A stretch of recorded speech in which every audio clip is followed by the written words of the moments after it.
Doctor صاحب بلکہ آپ کی بات یاد آ گئی، کیونکہ آج کا ہمارا جو عنوان ہے وہ بھی اسی حوالے سے ہے کہ شریعت کے اندر نکاح کی آسانیاں اور ہماری سوسائٹی کے اندر ہونے والی مشکلات. تو مزے کی اس کے اندر بات میں آپ کو بتا دیتا ہوں، چونکہ آپ موٹر وے سے آئے ہیں تو ہمارے ایک دوست کہنے لگے کہ موٹر وے نے تو رشتے داریاں بڑی آسان کر دی ہیں، اب شادیاں دور دور بھی لوگ جلدی جلدی کرنے لگے ہیں کہ سفر کم رہ گئے.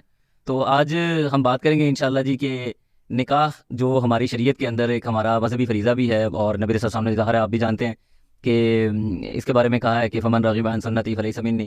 تو نکاح اسلامک پرسپیکٹو سے اور ہمارے آج کی جو سوسائٹی ہے اس کے اندر جو مسائل ہیں اس حوالے سے تھوڑی سی ڈسکشن کرنی تھی.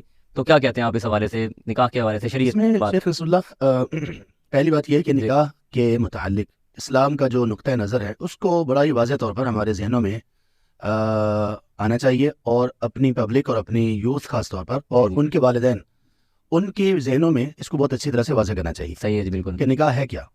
دیکھیے، نکاح ایک عبادت ہے، بالکل صحیح اور بات. ایسی ایک اہم عبادت ہے. ایک تو یہ دینی پرسپیکٹو سے عبادت ہے، دوسرا یہ اگر ہم اپنی سوشل لائف کو دیکھیں، ایک ریلیجن سے ایک تھوڑا سا ہٹ کر بھی اگر ہم دیکھ لیں، اگرچہ یہ بھی اس کا اسپیکٹ ہے، تو یہ کہ یہ اتنی ایک اہم چیز ہے کہ یہ زندگی کی گاڑی اس کے بغیر چل نہیں سکتی. جی بالکل صحیح ہے. یہی سبب ہے کہ اللہ تعالیٰ نے آدم علیہ السلام کو جب زمین پر بھیجا، بلکہ زمین پر بھیجنے سے پہلے ہی جی سب سے پہلا رشتہ جو قائم کیا گیا وہ نہ باپ بیٹے کا تھا، نہ باپ بیٹی کا تھا، نہ بھائیوں کا تھا، نہ والدین اولاد کا تھا. سب سے پہلا رشتہ ہی اللہ تعالیٰ نے انسانیت کا جو جوڑا وہ شوہر اور بیوی کا تھا. زبردست ہو گیا، بہت کمال، ایک نفیس واضح سا پوائنٹ آ گیا کہ فطرتی تقاضا سمجھے ہمارا یہ فطرتی تقاضا ہے، اور اس کے ساتھ پوری دنیا اور پورا یہ سارے جو لوگ ہیں جی جی سارا کچھ چلنا اسی کے ساتھ ہے. بالکل یہ زندگی اور یہ کاروباری زندگی سارا اسی کے ساتھ بڑھے گا. ایسی ہے جی. تو نکاح، یہ جو نکاح ہے جو ہماری فطرت کی مطابقت میں اللہ تعالیٰ نے ہمیں ایک ودیت کیا، جی جی تو یہ عبادت ہے.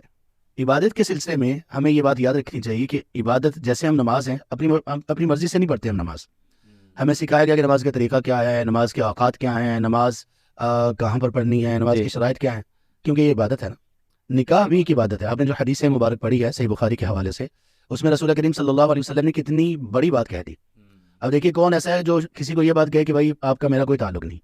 جیسے آپ کے اگر کوئی اولاد میں سے کوئی اتنا نافرمان ہے، کسی آپ کے بھائیوں میں سے کوئی ایسا کوئی شخص ہے، جی جی آپ کے والد صاحب اس کو کہتے ہیں کہ بھائی آپ کا میرا کوئی تعلق نہیں. یعنی یہ ایکسٹریم ہے. جی جی ایکسٹریم ہے نا، ہاں جی یہ بالکل بات نہیں ہے. بالکل ایسے. یعنی بچے نافرمان بھی ہوتے ہیں، کئی مسئلے مسائل ہو جاتے ہیں، والدین بڑے بڑے مسائل کے بعد بھی یہ نہیں کہتے. ایسے ہی. رسول کریم صلی اللہ علیہ وآلہ وصحبہ وسلم نے، ہمارے ماں باپ، ہماری اولاد، ہمارا جسم و جان، مال و دولت سب آپ پر قربان ہو، جی. آپ نے یہ کہا کہ جس نے اس نکاح سے اعراض کیا وہ ہم میں سے نہیں ہے. اللہ اکبر. یہاں پہ میں یہ بتانا چاہ رہا ہوں کہ وہ کون سا نکاح تھا. وہ جو ہمارے ہاں ہو رہا ہے، جو ہمارے ہاں چل رہا ہے، وہ تھا. وہ بتائیے کوئی گا.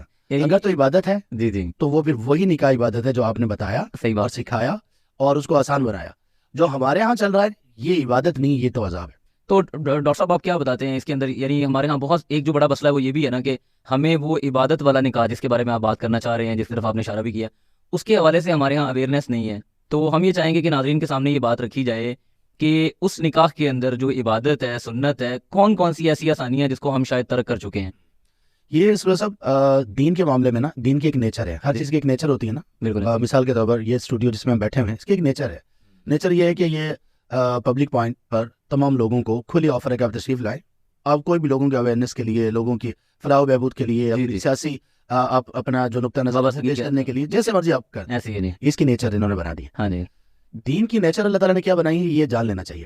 صحیح ہے جی. اللہ تعالیٰ نے یہ فرمایا سورۃ الحج میں آیت نمبر 78 میں، اعوذ باللہ من الشیطان الرجیم کے بعد، وما جعل علیکم فی الدین من حرج. صاف بالکل دو ٹوک سی بات.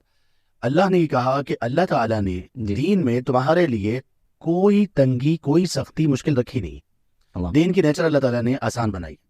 آپ کو جہاں پر مشکل پیش آئے گی فوراً آسانی آ جائے گی. نماز ہے، نماز میں جس چیز کو لوگ سختی یا مشکل سمجھتے ہیں وہ اصل میں پابندی ہے.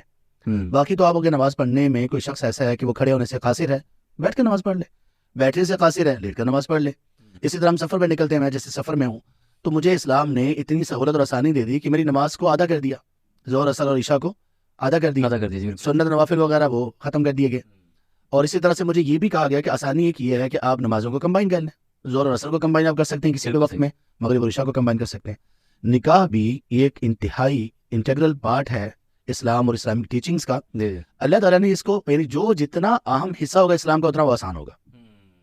صحیح بات. جو اسلام کا جتنا اہم حصہ، رکن یا جتنا اہم وہ پارٹ ہوگا اتنا وہ آسان ہوگا. یعنی نکاح اللہ تعالیٰ نے بڑا آسان بنایا ہے اصل میں، کیونکہ یہ بہت اہم ہے، آدم علیہ السلام سے چلتا آ رہے ہیں، تو اس کے اندر بھی آسانیاں اللہ تعالیٰ نے رکھی ہیں. بہرحال صحیح ہے. تو ڈاکٹر صاحب وہ کون کون سی ایسی آسانی ہیں ذرا اس کے حوالے سے ہم بات کریں. آپ دیکھ لیں کہ آسانیوں میں نکاح کی ابتدا سے نکاح کا حکم کیا ہے. جی جی نکاح کا حکم سے مراد یہ ہے کہ شرعی اعتبار سے اسلام نے اس کو کیا واجب قرار دیا ہے, جی واجب قرار دیا ہے, یا مستحب قرار دیا ہے, یا اس کو مباح قرار دیا, یا اس کو حرام یا مکروہ قرار دیا ہے. سب سے پہلی آسانی اس صورت میں. صحیح ہے جی. اور اسلام نے یہ کہا کہ وہ بندہ جو شادی کی استطاعت رکھتا ہے, استطاعت سے مراد اس کی جسمانی استطاعت اور مالی بھی. اور مالی صرف اتنی کہ وہ شیلٹر دے سکے, جس چھت میں وہ رہتا ہے بالکل صحیح ہے. وہ دے دے, اور ساتھ اس کو لباس اور کھانا پینا دے دے. بالکل ٹھیک ہے جی.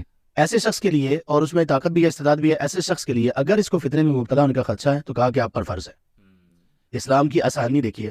اور یہاں پر ہمارا چونکہ ایک آسانی کے سلسلے میں ہماری گفتگو کا سارا فوکس آسانی ہے, آسانی ہے نکاح. ورنہ نکاح کی آسانی کا ایک اسپیکٹ یہ ہے کہ نکاح جہاں جہاں پر آسان ہوگا وہاں پر برائی, فورنیکیشن, زنا, بے حیائی مشکل ہوگی, اور جہاں نکاح مشکل ہوگا وہاں پہ یہ ساری چیزیں, یہ ساری فضولیات آسان ہوں. یعنی ہم یہ کہہ سکتے ہیں کہ جہاں پہ نکاح کی آسانی جس انداز سے آئے گی اس کے اپوزٹ سوسائٹی کے اندر جو معاملہ ہو رہا ہے وہ اس کو بے حیائی کا وہ ختم ہوتا جائے. یعنی اگر ہم یہ کہیں کہ نکاح آسان ہوگا تو بے حیائی آٹومیٹکلی ختم ہو جائے. ختم ہو جائے. آسانی نکاح کی اس کو ختم کر. اس کی ایک چیز یہ ہے نا کہ فرض, یہ نکاح فرض کس کے لیے ہے؟ وہ جس میں طاقت ہے جی, اور اسے فتنے میں مبتلا ہونے کا خدشہ ہے. اسلام نے کہا کہ بھائی تیرے اوپر یہ فرض ہے, تیرے اوپر فرض ہو چکا ہے.